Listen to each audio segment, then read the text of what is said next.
Hello दोस्तों, स्वागत है आपका अपने YouTube channel new unique classes में। तो आज के वीडियो में हम लोग भौतिकी के सामान्य ज्ञान के जो है मुख्य टॉपिक जो है चैप्टर को देखेंगे, जिसमें पहला चैप्टर हम लोग मात्रक देखेंगे। मात्रक के हम लोग टॉपिक को देखेंगे। इसमें प्रत्येक टॉपिक को हम लोग एकदम बारीकी से अध्ययन करेंगे। तो चलिए हम लोग वीडियो को स्टार्ट करते हैं। पहले हम लोग जान लेते हैं कि हम लोग विज्ञान क्या होता है। विज्ञान क्या होता है? तो विज्ञान जो है भौतिक विज्ञान की एक प्रकार की शाखा होती है। क्या होती है? भौतिक। पहले जान लेते हैं हम लोग कि विज्ञान क्या होती है। तो विज्ञान जो है भौतिक विज्ञान की वो शाखा होती है। विज्ञान क्या है? विज्ञान भौतिक प्रकार की शाखा होती है, जिसमें हम लोग पदार्थ और ऊर्जा और उसके पारस्परिक क्रियाओं का अध्ययन करते हैं। मतलब विज्ञान जो है भौतिक विज्ञान की एक इसमें क्या है, भौतिकी क्या होती है, मतलब फिजिक्स क्या होती है। तो फिजिक्स जो है एक प्रकार के भौतिक विज्ञान की शाखा होती है, जिसमें हम लोग पदार्थ और पदार्थ के गुणों का अध्ययन करते हैं। मतलब कि प्रकृति में कौन सा पदार्थ पाया जाता है उसके बारे में हम लोग अध्ययन करते हैं फिजिक्स में। तो वही यहाँ पे लिखा है, भौतिक विज्ञान जो प्राकृतिक विज्ञान की एक प्रकार की शाखा होती है, जिसमें हम लोग द्रव्य तथा ऊर्जा और उसके पारस्परिक क्रियाओं का अध्ययन करते हैं। मतलब कि पदार्थ और उसमें जो ऊर्जा परिवर्तन होता है, उसमें जो क्या क्रिया होता है, क्या परिवर्तन होता है, उसका अध्ययन करते हैं। भौतिकी प्राकृतिक जगत का मूलभूत विज्ञान है। भौतिकी क्या है? तो भौतिकी जो है आपके प्राकृतिक जगत का एक प्रकार का मूलभूत विज्ञान है। भौतिकी प्राकृतिक जगत का एक मूलभूत विज्ञान है, जिसमें विज्ञान की अन्य शाखाओं का विकास और भौतिकी के बहुत हद तक निर्भर करता है। मतलब विज्ञान के विकास में भौतिकी जो है आपका बहुत हद तक निर्भर करता है। अब फिर देखते हैं मात्रक। अब मात्रक इसका पहला चैप्टर है। मात्रक होता क्या, इसके टॉपिक को हम लोग बारीकी से देखेंगे।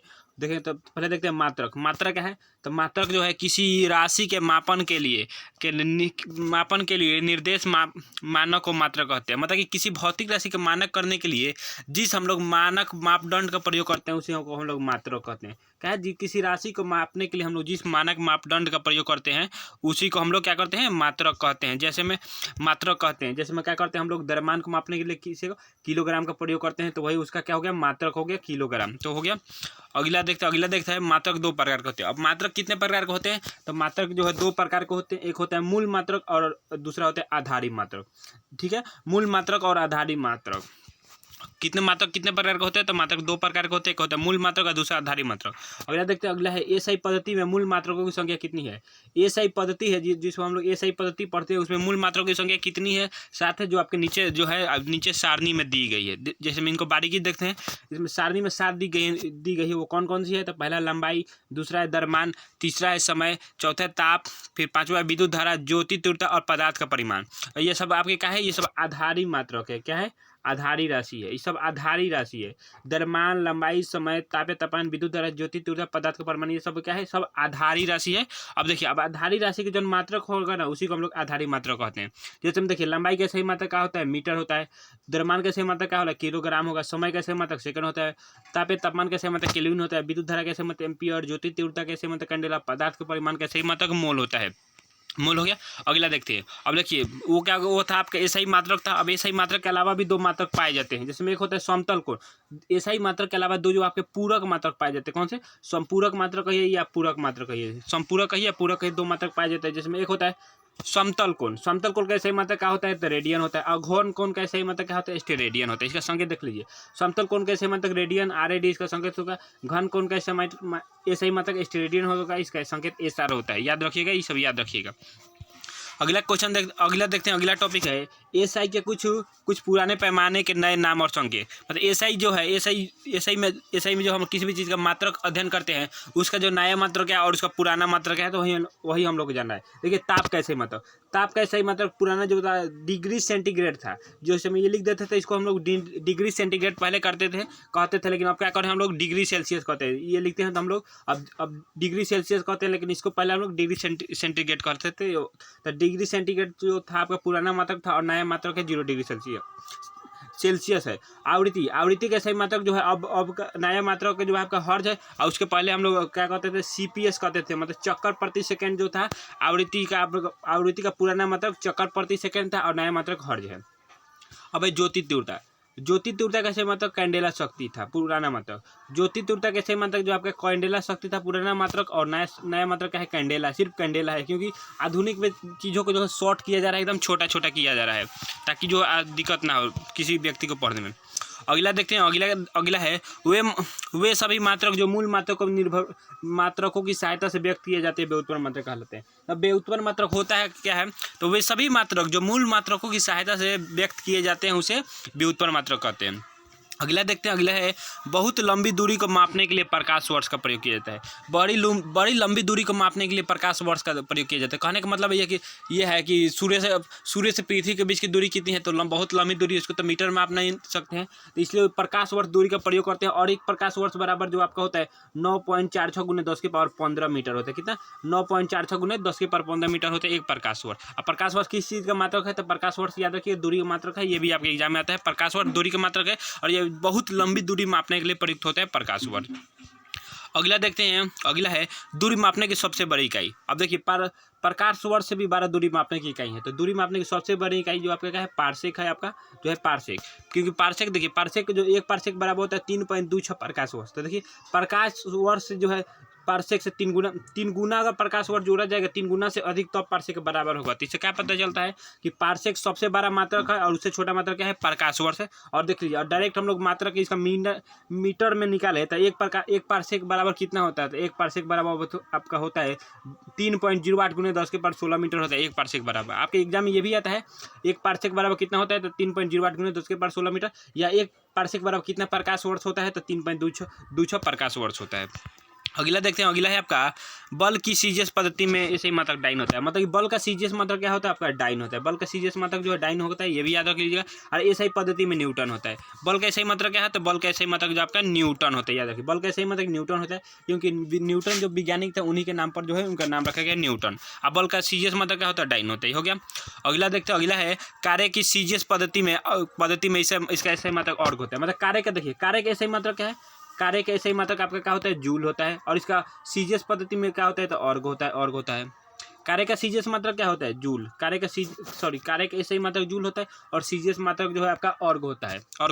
अगला देखते हैं, 1 जूल। 1 जूल कितना बराबर होता है, 1 जूल बराबर 10⁻7 ऑर्ग होता है। तो इससे क्या पता चलता है कि जूल जो है आपका 12 मात्रक है। क्यों जूल जो है आपका ऑर्ग से 12 मात्रक, क्योंकि 1 जूल के बराबर करने के लिए 10⁻7 ऑर्ग करना पड़ेगा, तब जो आपके बराबर होगा।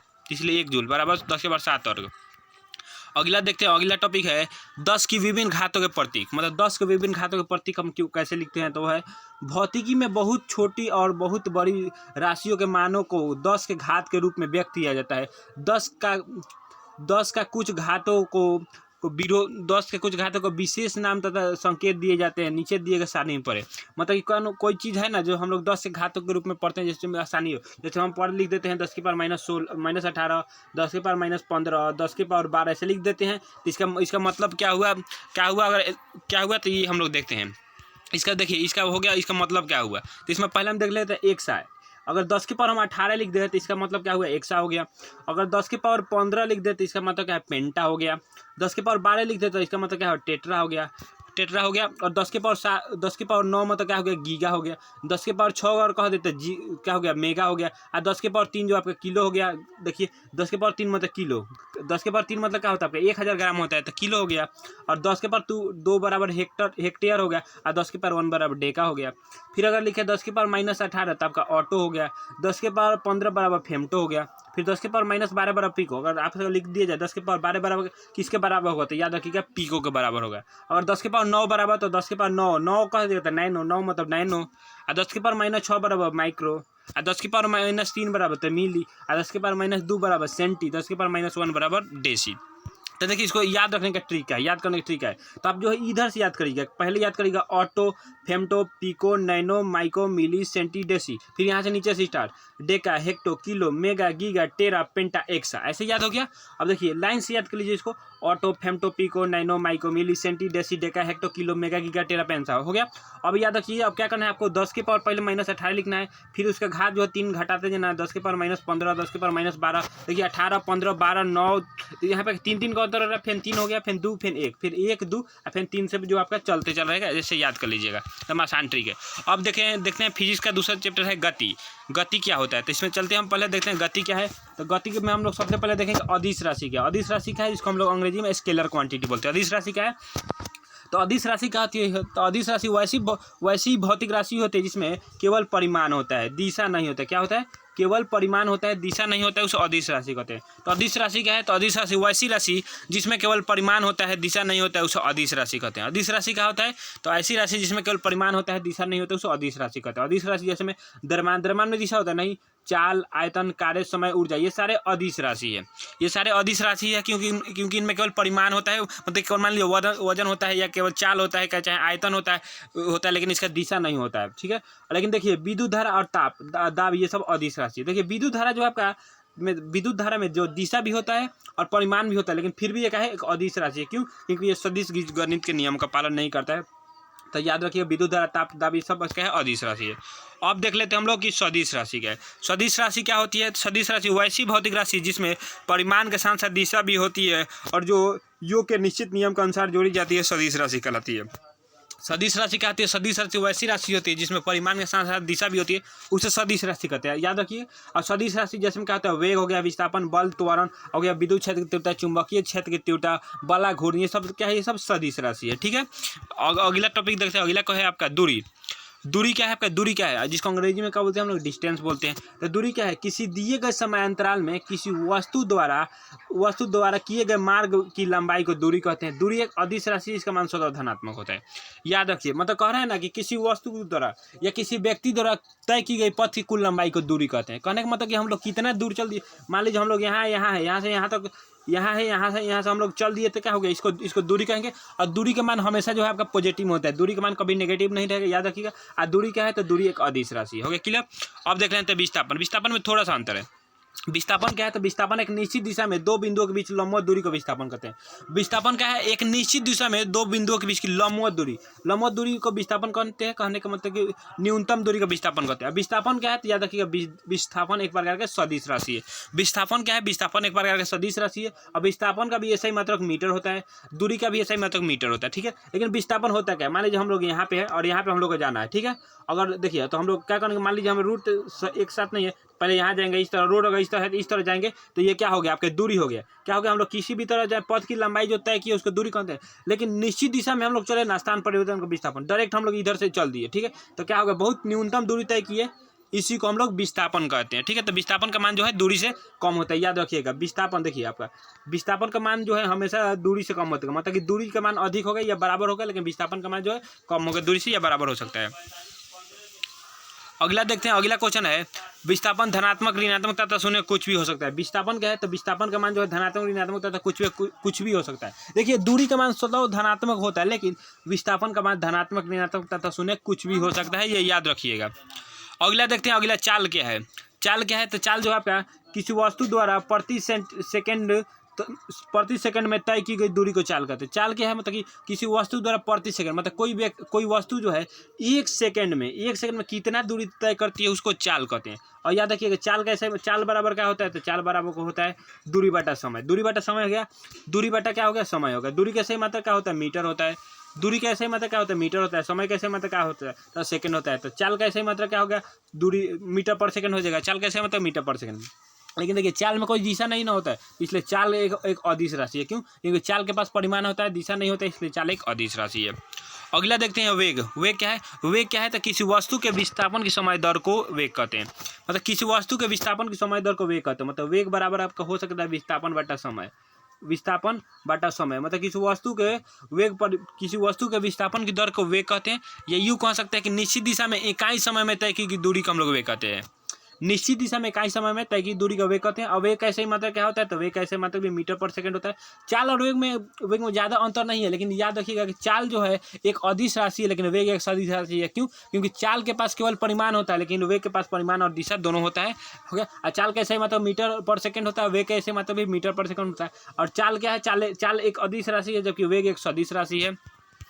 अगला देखते हैं आपका। अगला त्वरण क्या है? त्वरण क्या है? तो किसी वस्तु के वेग में परिवर्तन की दर के त्वरण कहते हैं। तो आपका त्वरण हम लिखे हैं, त्वरण मतलब वेग में परिवर्तन, ठीक है। वेग में परिवर्तन बटा समय लगा दीजिए। त्वरण का एक सूत्र होता है ए बराबर v माइनस यू बटा टी। ए मतलब v मतलब क्या हो गया? अंतिम वेग हो गया। यू मतलब क्या हो? प्रारंभिक वेग हो गया। टी मतलब समय हो गया। तो अंतिम वेग में से प्रारंभिक वेग घटाएंगे तो वेग निकलेगा, वेग ही ना निकलेगा, तो वेग में परिवर्तन हो रहा है बटा समय। तो इसी को हम लोग त्वरण कहते हैं। वेग में परिवर्तन की समय दर को क्या कहते हैं? हम लोग त्वरण कहते हैं। वेग में परिवर्तन की समय दर को त्वरण कहते हैं। और त्वरण कैसे मतलब जो आपका मीटर पर सेकेंड स्क्वायर होता है, याद रखिएगा। त्वरण कैसे मतलब मीटर पर सेकेंड स्क्वायर होता है। और इसका बीमा की बात करें तो LT-T-2 होता है, त्वरण का बीमा LT-2। त्वरण कैसे मतलब क्या होगा, मीटर पर सेकेंड हो गया।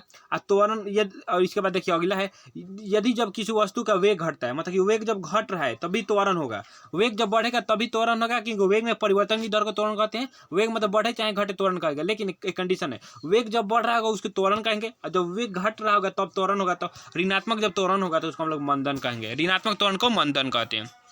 अगला टॉपिक देखते हैं, अगला है आपका प्रक्षेप्य गति। प्रक्षेप्य गति क्या होती है, तो प्रक्षेप्य गति जो है, जब कोई पिंड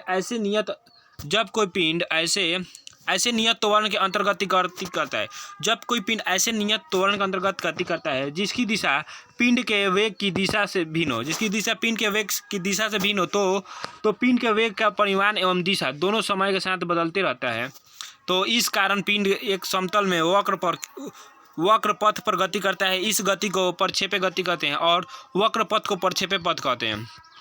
और यह देखिए आपके जो है, आप क्या है, प्रक्षेप्य गति जो है आपका सदैव परवलयाकार होता है। कैसा सदैव परवलयाकार होता है, मतलब जब वस्तु के यहाँ फेंकते हैं ना तो इस तरह जाता है, गिर जाता है, तो ये क्या हो गया आपका परवलयाकार हो गया। याद रखिए प्रक्षेप्य गति सदैव परवलयाकार होता है। जैसे में होता है धनुष से छूटा बांध, जैसे धनुष से कोई बांध छूटते हैं ऊपर की ओर तो क्या होता है, इस तरह जाएगा, इस तरह गिरेगा। या हवाई जहाज से कोई पत्थर, यहाँ पे हवाई जहाज से कोई पत्थर भी गिराएंगे ना तो इसी तरह एकदम गिरेगा। हवाई जहाज से पत्थर या तोप से छूटा हुआ गोला, तोप से गोला छोड़िए तो वो भी ऊपर जाके नीचे गिरेगा। आदि मार्ग जो है सारे जो है परवलयाकार बनाते हैं। अगला टॉपिक, अगला देखते हैं, अगला है आपका प्रक्षेप्य गति एक द्विमीय गति है। प्रक्षेप्य गति क्या है, प्रक्षेप्य गति एक द्विमीय गति है, मतलब 2D गति है, अर्थात एक समतल में गति है। प्रक्षेप्य गति क्या है, तो प्रक्षेप्य गति एक प्रकार के समतल में गति है। अगला देखते हैं, अगला है प्रक्षेप्य गति को अधिकतम दूरी तक फेंकने के लिए उसे 45 डिग्री कोण पर फेंकना होगा। कहने का मतलब है कि मान लीजिए वस्तु, हम यहाँ पे क्या है, हम खड़े हैं और हमें यहाँ से किसी वस्तु को फेंकना है बहुत दूर, मतलब मान लीजिए सबसे दूर फेंकना है, तो हमें वस्तु को 45 डिग्री को कोण जब बना के फेंकेंगे वस्तु तो सबसे अधिक दूर जाएगी। अगर वही कहे कि सबसे ऊपर फेंकने के लिए किस कोण पर फेंकना है, सबसे ऊंचाई पर, तो 90 डिग्री की ऊंचाई पर, 90 डिग्री की ऊंचाई बना के फेंकेंगे ऊपर तो सबसे ऊपर जाएगा, 45 डिग्री कोण पर फेंकेंगे तो सबसे दूर जाएगा। अगला देखते हैं, अगला है प्रक्षेप्य कोण थीटा या 90 माइनस थीटा के दोनों कोण से परास समान होगा। कहने का मतलब ये है कि मतलब यहाँ पे हम खड़े हैं तो मान लीजिए यहाँ से हम 30 डिग्री के कोण पर फेंक रहे हैं, 30 डिग्री पर कोण पर फेंक रहे हैं किसी वस्तु को, तो कहाँ 30 मीटर की दूरी पर जा रहा है, तो वही 90 माइनस थीटा कहने का मतलब है 90 में से 30 घटा लीजिए तो कितना होगा, 60 डिग्री होगा। तो हम 60 डिग्री के भी कोण पर फेंकेंगे तो वस्तु 30 मीटर ही जाएगी। कहने का मतलब है कि 90 माइनस थीटा, कहने का मतलब यदि हम किसी वस्तु को 60 डिग्री के कोण से फेंक रहे हैं तो आपका 30 मीटर जा रहा है, तो 90 डिग्री कोण से भी फेंकेंगे तो 30 मीटर ही जाएगा, मतलब उतना ही परास होगा। इस मतलब कि थीटा माइनस थीटा पर फेंकेंगे, 90 में से घटा लीजिए फिर पर तो सेम ही परास आएगा। अगला देखते हैं, अगला है प्रक्षेप्य पथ के उच्चतम बिंदु पर वेग एवं त्वरण के बीच 90 डिग्री का कोण बनता है। प्रक्षेप्य गति के उच्चतम और वेग और त्वरण के बीच सबसे ऊपर जब जाता है ना तो वेग और त्वरण के बीच जो आपका 90 डिग्री का कोण बनता है। अगला देखते हैं वृत्तीय गति क्या है। तो वृत्तीय गति जो होता है, वृत्तीय गति, जब कोई वस्तु एक वृत्तीय पथ पर चलता है तो उसी गति को वृत्तीय गति कहते हैं। क्या है, जब कोई वस्तु एक वृत्तीय पथ पर चलता है तो उसी गति को वृत्तीय गति कहते हैं। और वृत्तीय गति में जो है ना, जब वस्तु जो है एक समान चाल, कैसा चाल, एक समान चाल से चलता है तो उसी गति को एक समान वृत्तीय गति कहते हैं। ठीक है, जब कोई वस्तु वृत्तीय पथ पर एक समान चाल से चलता है तो उसी गति को एक समान वृत्तीय गति कहते हैं, याद रखिएगा। एकदम सरल आसान भाषा में हम आपको समझा रहे हैं। इसलिए वीडियो अच्छा लगे तो वीडियो को लाइक करें, चैनल को सब्सक्राइब करेगा ताकि आने वाले वीडियो को नोटिफिकेशन आपको मिलती रहे। अगला देखते हैं, अगला टॉपिक है वृत्तीय गति एक त्वरित गति है क्योंकि वेग की दिशा प्रत्येक बिंदु पर बदल जाती है। सही बात है, वृत्तीय गति में क्या होता है, प्रत्येक बिंदु पर जो है वेग की दिशा बदल जाती है। क्यों, क्योंकि मान लीजिए वस्तु यहाँ से यहाँ जा रही थी, इधर जाना चाहिए ना, तो वो खींचा कर केंद्र से जो खींचा कर इधर आ जाता है, एकदम रेखा में गोल बनाता है, तो ये क्या है, यहाँ पे त्वरण उत्पन्न होता है। क्यों, क्योंकि प्रत्येक बिंदु पर जो है ना वेग बदल जाता है। क्वेश्चन ये भी पूछता है आपका वृत्तीय गति में क्या अपरिवर्तित रहता है। तो वृत्तीय गति में जो है आपका चाल नहीं बदलता है लेकिन वेग आपका बदल जाता है, याद रखिएगा।